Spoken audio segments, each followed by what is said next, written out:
Namaste everyone. I'm going to go a little bit off what the agenda says, but most of today is we're going to be looking at the agenda for the next COP, and we'll walk through all the key issues, all the different working groups. Remember, we have basically 7 meetings going on at once in the COP, and what I wanted to do was just to give you a little bit of a context behind the sort of political discussions that will underscore what will be happening in Doha. And so I wanted to sort of have a little discussion about what outcomes occurred in Durban to set the framework for our discussions today. So that's how I want to run it. The Copenhagen Accord and the outcome in Cancun set a framework for a 2 degrees Celsius target for global temperatures. What does that mean? It's a 2 degrees increase in the global average temperature above pre-industrial levels. So pre-industrial times meaning around about 1890. So up till 1890, the Earth's temperature was reasonably stable for a reasonable period of time. And then it started to rise. And as the Intergovernmental Panel on Climate Change tells us, this rise is due to the input of greenhouse gases by human activity. And we're now around about 7.7 of a degree, almost 8.8 of a degree above that pre-industrial level. So what the scientists are saying is that we have to stabilise the temperature. Now the Copenhagen Accord and the Cancun Agreement set this 2 degrees Celsius. What came out of the Cancun agreements and the Copenhagen Accord were a series of pledges made by countries to address this issue of reaching the 2 degrees Celsius. And in order to reach the 2 degrees Celsius, 42 industrialised countries submitted quantified economy-wide emission reduction targets for 2020. So these were the pledges that came out of the Copenhagen process, and 45 developing countries submitted nationally appropriate mitigation actions. And we'll look at this terminology as we go through today. This nationally appropriate mitigation actions, or NAMAs as they're called, is language that came out of the Bali Action Plan to describe activities that developing countries will take. The difference between the two is that for the industrialised countries, they have to take economy-wide targets, like in the Kyoto Protocol. They have to take some sort of emission reduction target across their whole economy. Whereas developing countries only have to produce nationally appropriate mitigation actions. So that could be all sorts of options. It could be that you select a sector within your country that you want to reduce the emissions from. That could be the transport sector. It could be the electricity sector. It could be cement production. You want to improve the efficiency of those, and therefore you produce a nationally appropriate mitigation action for those.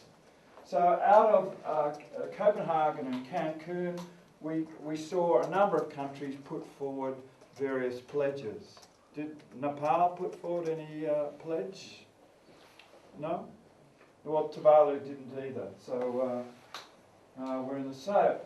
This is the wording of the US's pledge.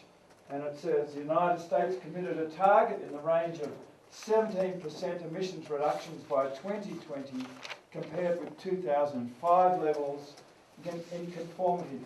And if you look at this closely, this is the actual wording that they put forward. And there are some elements within this that give rise for concern. Firstly, they set a target relative to 2005. Under the Kyoto Protocol, all the industrialised countries put a target relative to 1990. So if putting a target relative to 2005 means that their emissions have increased dramatically since 1990. So if you take a target relative to a high emission rate, it's not a significant reduction in emissions. And in fact, if you looked at this relative to 1990, a target set by the US is about 3% below 1990 levels. Japan has set a target of 6% below 1990 levels in the Kyoto Protocol, to be achieved by 2012, whereas this is a target set by the United States to be achieved by 2020. So it's not a very substantial commitment from the United States. Then there's a caveat, a sort of a clause which says we will do this if we do something else. And this is in conformity with anticipated United States energy and climate legislation. And this is, when they made this pledge, they had a climate bill before Congress. And that bill passed through the lower house of Congress and has stalled in the Senate, and is unlikely to pass through the current Congress at the moment, because the Republicans have a majority in both houses of Parliament. So it seems very hard for the US to be able to even meet this target, because they can't get domestic legislation. And the reason why this is the case is that they have a constitutional issue of that they cannot sign on to any new legally binding agreement unless they have domestic legislation. So this was always the context and the problem we had with the US making any sort of commitments. So this is why they've put forward this whole system of what's called pledge and review system, is that it's not legally binding. And so this, because they can't pass domestic legislation, therefore they do not want a legally binding agreement out of the process. So that makes it very difficult. Another country, Australia, put forward a target of 25% compared with 2000 levels by 2020. But again, you have this provision or caveat, meaning if the world agrees to an ambitious global deal. So what does that mean? And it's basically them indicating to the major developing countries that they have to also commit to emission reduction targets. So again, this pledge may never be achieved because this sort of requirement that they have in it may not be met. So I'm now going to show you a few graphs. I apologise for showing graphs. I'm a graphophile, meaning I hate graphs, but sometimes you just have to show graphs occasionally. So this is how it looks in a graph form. This is the current historical emissions from the year 2000 to 2010. So emissions are increasing, and if we look at the business as usual, the projections are that it will keep rising. This is global emissions. This is just a measurement of tonnes of carbon dioxide equivalent. So you can see that this is increasing. Now, if we are to meet this target that we've set under the Copenhagen Accord and the Cancun agreements of reaching a 2 degrees level, we have to start moving down this path to dramatically decrease our emissions and reduce our emissions. So this is what's required. This is according to most recent models put out by scientists on what needs to be done to move us down degrees Celsius target, which is the position of the least developed countries, knowing how vulnerable we are. Then this sort of slope has to dramatically drop down much quicker. So the actions have to be quite more dramatic. So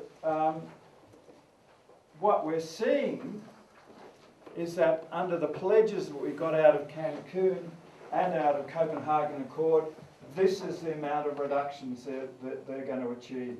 So this is business as usual, and this is just what the current pledges present us with. So we've got what's called a major emission gap.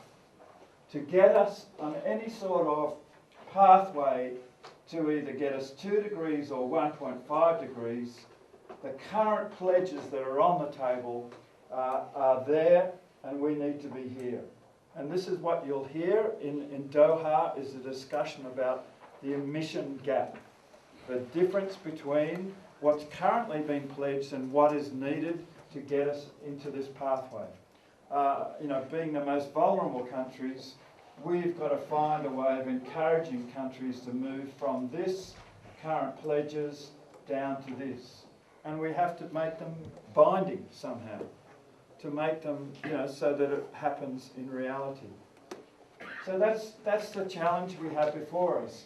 But it's even a little worse, because if this is the sort of where we have to, if we're moving on the current pledge, then they've got a very steep pathway to get us down to this 2 degrees Celsius or 1.5 degrees. And that means major changes to the global economy as far as the use of fossil fuels. So what does this mean? Well, if you look at this, this is a sort of a temperature, a thermometer of the global temperatures. If you look at the business as usual that we're looking at in that current chart, this is the projected temperature in the year 2100. At the end of this century, on a current business as usual trajectory, we reach a global average temperature of 4.8 degrees Celsius above pre-industrial levels. So that's quite dramatic. If we work on the current pledges that are on the table, we'd be heading towards 3.9 degrees Celsius. So that, again, this is quite dramatic and has serious implications for least developed countries. And you've heard some of the science about melting of glaciers, etc., and impacts of flooding, impacts on agriculture, etc., from that trajectory. So the current pledges that we have on the table, we're trying to get moved towards a sort of 1.5 degrees Celsius. Does that make sense to people? Any questions about that? Yeah. In this slide, we can see there are 2 types of spreading the band.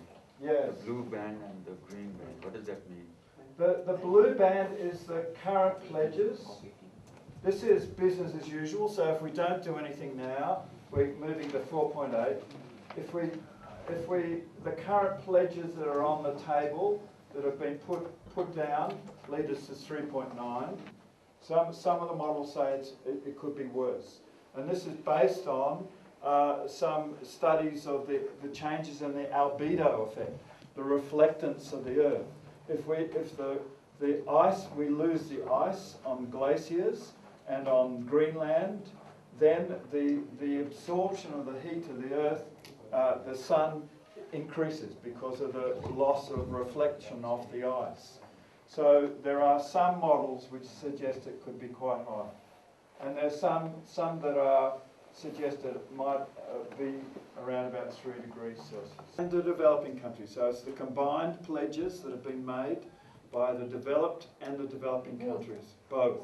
And then as far as the developed countries are concerned, their commitment is based on relative to 2000 or 2005, not to...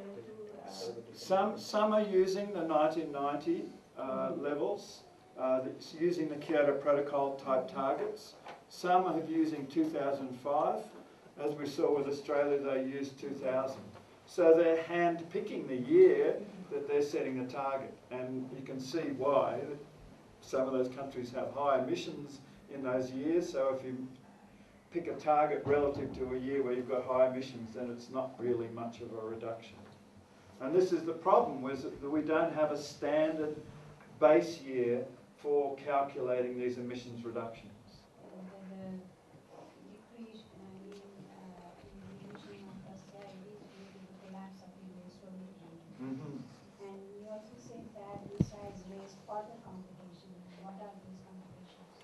this is well, it's still unclear whether the Russian Federation will commit to a second commitment period of the Kyoto Protocol. Publicly they've said, no, we're not going to commit to a second commitment period, but I think they're playing a sort of game at the moment. And one of the issues is that they set a target in the first commitment period.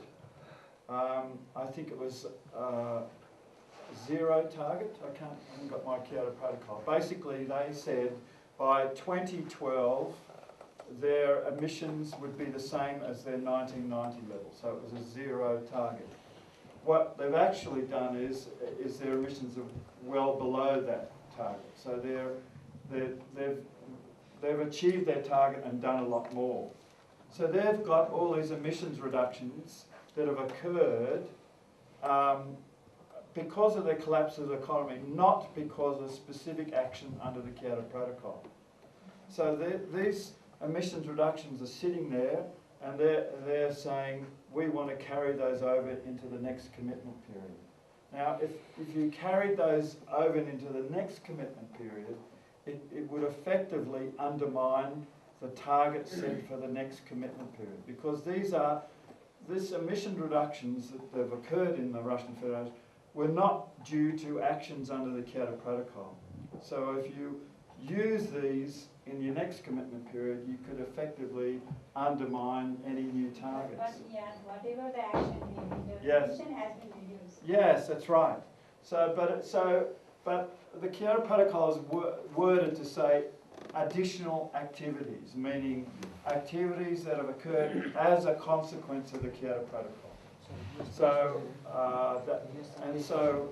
of course, what you're saying is exactly what the Russian Federation says. Yes, we have reduced our emissions. Therefore, we should get credit for that. But the rest are saying, you know, it's not directly as a result of the Kyoto Protocol. What has happened is it has been divided among different countries. Yes, it did get divided amongst the former Soviet countries. So that means that if it's carried over, it effectively undermines the target setting for next commitment period. So the European Union and other countries are saying we should put a cap on how much they can carry over, and only a 2% level of how much they can carry over. But that's a very hotly debated discussion in the review of the Kyoto Protocol. And of course it's made more complicated by the fact that the Russian Federation have said we're not going to be a party to the second commitment period, yet they want this carryover of emissions reduction. So it doesn't make sense. Obviously they're playing a game, as they did, because they were the last country to ratify the Kyoto Protocol to bring it into force. And they played a very hard negotiating game on that one. So I'm sure they're going to do the same again for the second commitment period. Yes, it's very hard to move that sort of political influence unless, there are industry groups who can see themselves positioning themselves, in the renewable energy world. So it's a real challenge, particularly with that sort of political situation we have in the United States. And therefore, it is a real challenge. But I see that we could be sort of working on sort of, agreements within groups of countries who can see that they're going to move forward. I think EU and China are having a lot of talks about how they position themselves. And if the US sees themselves being left behind, in the new technologies, I suspect, there'll be a reaction at some time. So it's really tough at the moment to negotiate an outcome under this sort of political atmosphere that we've got at the moment. And it's almost as though we have to have some sort of disaster somewhere to people to sort of really wake up and say, we've got to do something more dramatically. Hopefully we don't have to get it to that level. Yeah. Just to add more on this same graph, what the argument that we have been hearing from the Chinese delegates most of the time is whatever the China we have seen that the China emission has gone up, but whatever the China produces from all these industrialized things, it is being consumed in other developed countries. More than half of the produced material are being consumed in other developed countries.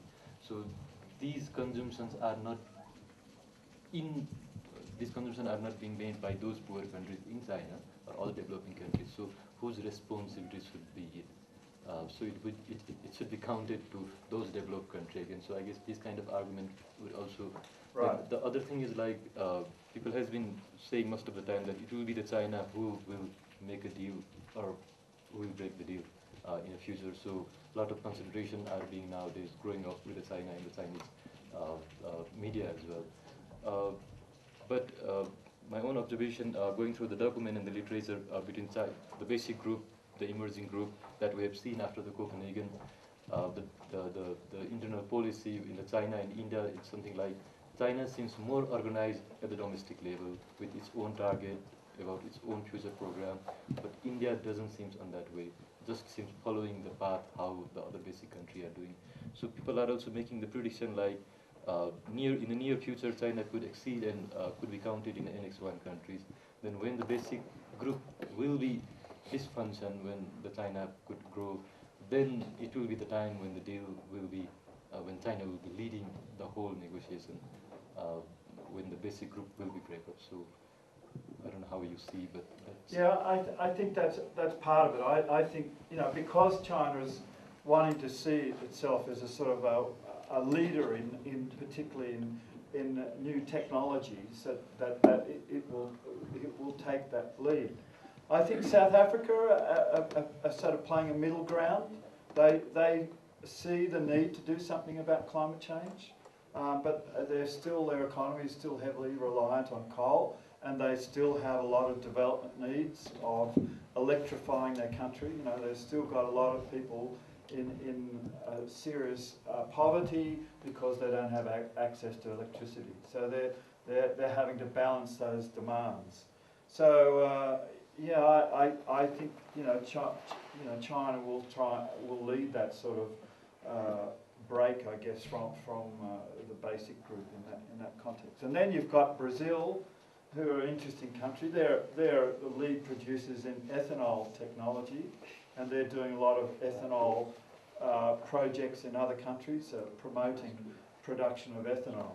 But there are all sorts of consequences of that as well, and they're playing an interesting role, I guess, in the debate on red as well, in that issue. Ian, I have Yes. some experience, and I was in China a few months ago.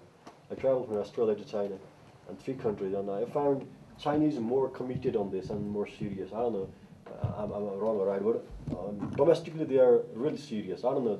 I mean, they haven't thinking a lot about the future. Maybe they are thinking that they will develop a technology and then they will sell it. I don't know, but they have been investing a huge, and they are highly committed on that. And the good thing is, I mean, they don't talk about others more.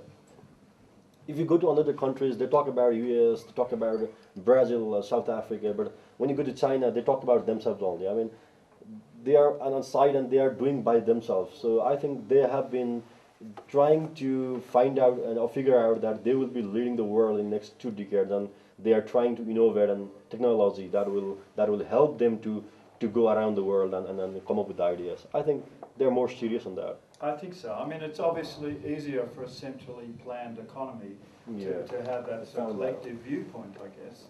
Yeah. Whereas, it's a lot more complicated in a country like India to have a sort of an overall perspective, I guess, in that regard. So it's easier. But like I was saying, I mean, it's in their own self-interest to deal with some of their air pollution problems and also link it to sort of climate change activities.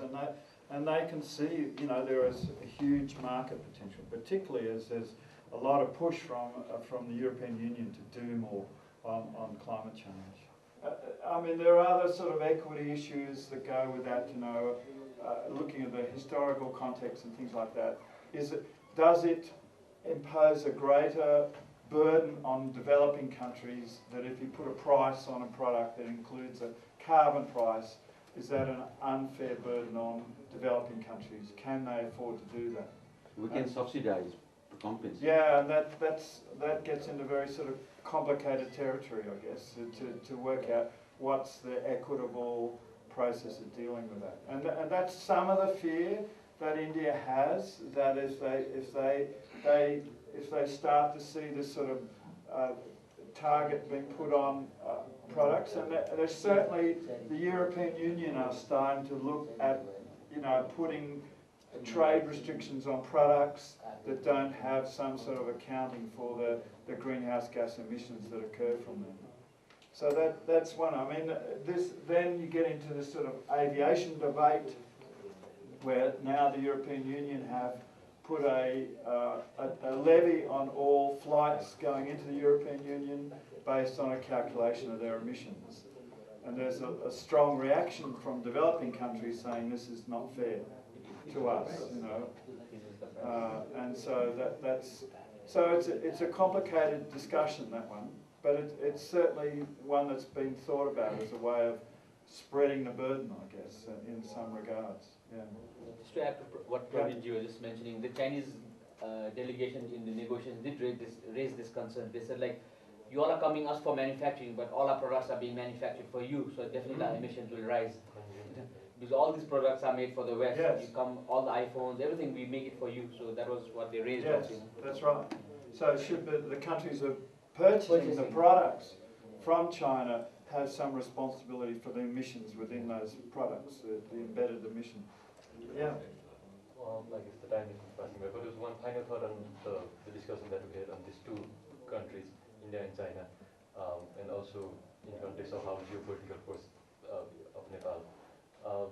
There has been a lot of interpretation by a lot of media that in terms of few aspects, like in terms of how these two countries are presenting themselves at the international level, their future strategy and their domestic policy. In terms of these three things, at the end it will be something like China will be the one who will be helping to make a deal, and India will be the one who will be breaking a deal at the future. So there are a lot of interpretation on this slide by a lot of media. So I guess at this point, Nepal is in between these two countries. Yes. Good news. Yeah, you've got to provide the bridge between the two. Join the hands between the two. You've got a lot of responsibility.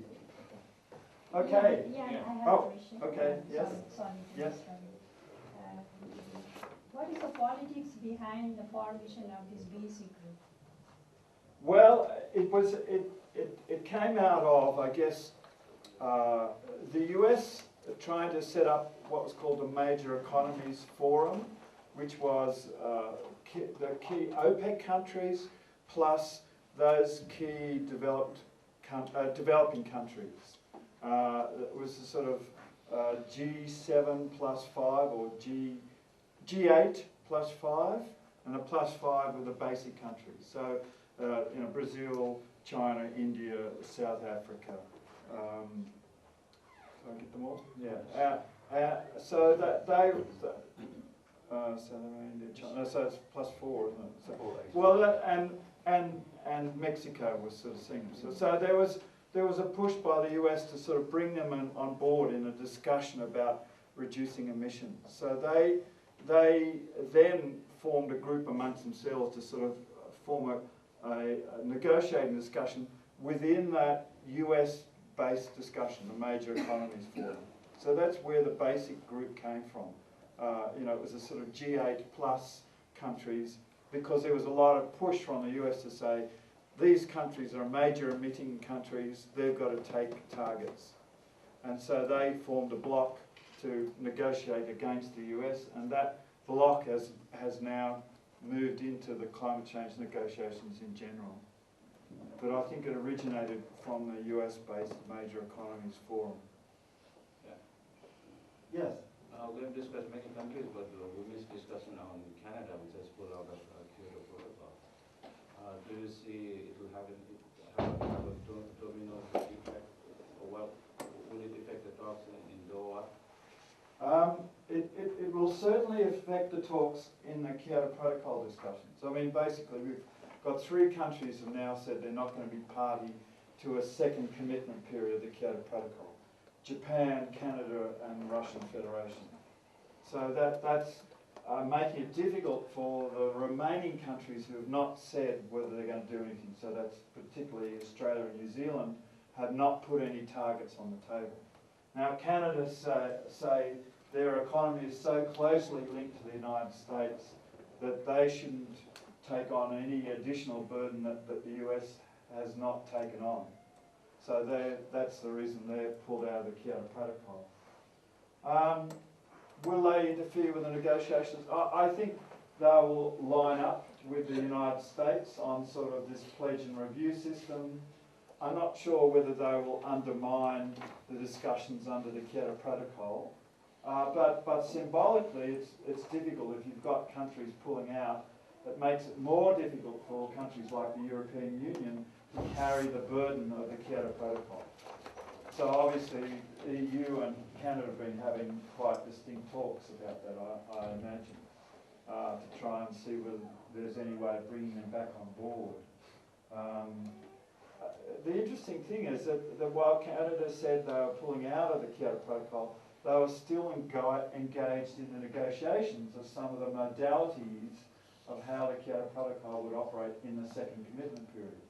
I was certainly involved in discussions on land use change and forestry, and Canada were very active in that discussion. And I kept on saying, is this a hypothetical position being put by Canada in the negotiations? Because you've said you're not going to be party to this, so why should we accept this? You know, why should we be listening to you? And I used to say that to Japan as well. I thank the distinguished delegate for Japan for their intervention on this issue, but I presume this is a hypothetical position because you said you're not going to be part of it. So they're still playing a hedging game. If they get the rules good enough for them to what I would say is cook the books, I don't know whether you're familiar with that term, but it's certainly to have creative accounting under the second commitment period, they may come back into the process. So they'll still play a bit of a role in the outcomes of how the Kyoto Protocol will play out. And you'll see that, you're seeing that how they're positioning themselves on how they're listed for the second commitment period. Of course, the interesting situation with Japan is that they say they will continue to be engaged with the Clean Development Mechanism beyond 2012. Legally, they can't. The Clean Development Mechanism does not continue unless there is a second commitment period. They can have Clean Development Mechanism-like activities to meet their own domestic target, but they can't officially, legally be part of the Clean Development Mechanism in the second commitment period. No doubt we'll have an interesting legal debate over that, but from my reading of the legality of it, they can't officially be party to the Clean Development Mechanism in the second commitment period. And that is troublesome for them, you know, because they're using a lot of their overseas development assistance to fund CDM projects, you know, which is problematic in itself, is that it's not really development assistance, it's a carbon market assistance that they're engaged in now. And we had that discussion in Japan as well. So they're in a sort of awkward position themselves. Even my contribution, like ODA and climate change funding, Yes. is like somehow like us, we haven't been able to categorize very clearly. Sometimes it is very mixed up. Even the ODA is like a charity or grant. But there are few countries who are much more favoring to Nepal for ODA aspects from last 50 years, 100 years. But the climate change funding issues, if it is going to be linked up with ODA things, it can be another mess, you know, for Yes. our country. Yes, precisely. And you're starting to see that with the red issue now, where ODA, traditional ODA that you receive now is being used to sort of move towards subsidising a carbon market. Yes. And that means we're losing the sort of, you know, our development assistance from our traditional partners in exchange for some sort of carbon market system. So they're making money out of ODA, or they hope to make money out of ODA. And we're certainly seeing that with Japan and the CDM, where they've redirected their ODA and we've had this debate. I mean, it's what's called additionality, is that the actions taken under the Kyoto Protocol should be additional to what they are done normally. I could get into this. I mean, part of this discussion, you're putting me down. How are we going for time? I'll quickly do this. This is one of the ones to do with it is with adaptation funding and this concept of mainstreaming. And we're seeing this particularly from the European Union, where they like to talk about adaptation funding and mainstreaming of adaptation funding. What does this mean? It basically means that you integrate your adaptation planning across all sectors of government and fit adaptation planning within your development strategies. Now, on the surface, this is a logical way forward. If we're going to have proper adaptation, it should be across all our government. All our government should be integrated into adaptation for adaptation planning. The consequence of that is that particularly you would say that if we mainstream, then that's just part of our normal ODA budget for paying for adaptation. What we argue is that no, adaptation funding should be new money. This is a new burden that's placed on us over and above our traditional development assistance requirements. Climate change is a new imposition on our development assistance, and therefore it should be new money. So it shouldn't be just, allocating existing ODA. It should be new money, and that's one of the issues we have with this concept of mainstreaming, because it can be a way of just bringing everything under the same ODA existing budget and not new money. So this has happened in our planning process as well. We have had some assistance from ADB or Japan, I don't know. They have been supporting our government to mainstream adaptation mechanism to our national planning and selection of the projects. And I was very much against this concept because this will deprive us seeking more direct assistance for adaptation. Yes. But okay, it was the government decision, and it has been. Yeah. Well, it's we hard. have had support. We have I mean, ADB is very convincing with this. If you're going to have effective adaptation, you have to get buy-in from all your government departments, and it's got to be integrated into your development planning, which makes a lot of sense. मैले अलिकति छलफल गर्न चाहेको कुरो के हो भने हाम्रो क्लाइमेट चेन्जको र डेभलपमेन्टको पर्सपेक्टिभमा हामी कहाँ छौँ र त्यसमा विशेष गरी हाम्रो इकोनोमिक एजेन्डा नेपालको हामी जुन सिनारियोमा छौँ त्यसलाई चाहिँ म अलिकति राख्छु र अनि हाम्रो डेभलपमेन्ट एजेन्डामा 3 इयर प्लानका कुरा छन्, एमडिजीको कुराहरू छन् र अनि हाम्रो ग्रोथ र इभन इन्डिया चाइनाको growth how we can compare र हाम्रो के हो त हडल विकासमा अहिले परेको अप्ठ्यारो के र त्यसमा क्लाइमेट चेन्जसँग आएको जुन रिसोर्सेस छ, चाहे त्यो चाहिँ हामीसँग भएका फन्डिङ मेकानिजमका कुराहरूमा हामीले कसरी यसलाई चाहिँ कम्प्याटिबल बनाएर लिएर जान सक्छौँ भन्ने बारेमा अलिकति म केही राख्न चाहन्छु। र बेसिकल्ली मैले अब धेरै यो ब्याकग्राउन्ड नबनाइकन भन्दाखेरि के त भन्दाखेरि भने नेपालको जुन अहिलेको सिनारियोमा हामीसँगको चाहिँ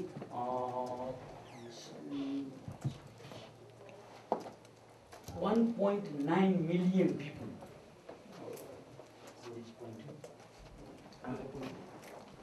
About 1.9 people estimated to be highly vulnerable. Another 10 million exposed to the risk. Our Ministry of Environment to data dekhaiरहेछ raw fourth most vulnerable countries in the world भनेर हामीले यसलाई देखाइरहेछौँ।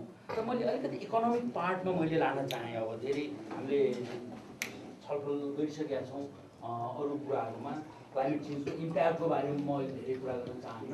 र बेसिकली हामी लिस्ट डेभलपमेन्ट कन्ट्री र पर capita income हामीले हेऱ्यौँ भने $642 per year, त्यो चाहिँ जुन सिबिएसको 2011 को डेटाले हामीलाई दिइरहेछ।